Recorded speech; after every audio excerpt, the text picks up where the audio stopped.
Life में अच्छे friends मिलना किसी भी दौलत से कम नहीं है। एक्चुअली ये वो लोग होते हैं जिनके साथ आपका कोई खून से रिश्ता नहीं होता, लेकिन ये वो लोग होते हैं जो कि सुख हो दुख हो, मतलब ना जाने आप कितनी भी कैसी भी सिचुएशन में क्यों ना हो, they are always there to help you. इसे ही तो कहते हैं a friend in need is a friend in deed. Well, इसी पर ही एक कहानी। एक शाम राघव अपने ऑफिस से लौटा तो उसकी बीवी ने कहा, अरे वो आज आपके कॉलेज के फ्रेंड आए थे, सुनील। उन्हें 10,000 रुपए की ज़रूरत थी तो मैंने आपकी अलमारी से निकाल कर दे दिए, कहीं लिखना हो तो लिख लेना। अपनी बीवी के मुंह से इस तरह की बातें सुनकर राघव एकदम हैरान हो गया। उसकी आंखें गीली हो गई, उसका रवैया कुछ अनमना सा हो गया।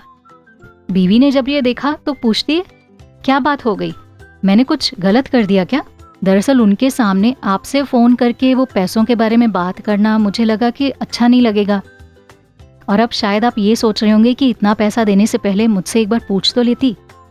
और सच बताऊं तो मैं तो यही जानती थी कि वो आपके कॉलेज के बेस्ट फ्रेंड हैं, आप दोनों अच्छे दोस्त हैं, इसीलिए मैंने हिम्मत ही नहीं की थी।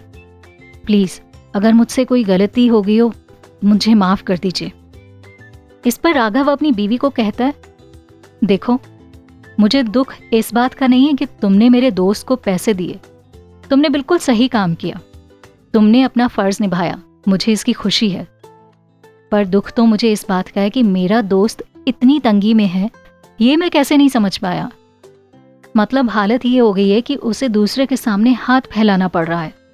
इतने समय से मैंने उसका हालचाल भी नहीं पूछा, मैंने कभी सोचा ही नहीं कि वो मुश्किल में होगा।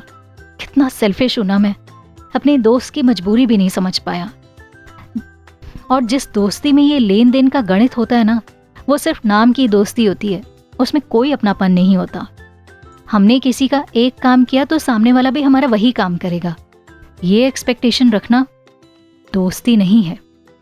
दोस्ती तो दिल के दरवाजे की साइलेंट बेल है, जो बजे या ना बजे हमें अंदर से उसकी आवाज़ सुन लेनी चाहिए ना। यही तो होती है सच्ची दोस्ती। कुकू FM हिंदी चैनल को सब्सक्राइब करना ना भूले और बेल आइकन प्रेस करके अगले एपिसोड की नोटिफिकेशन पाएं।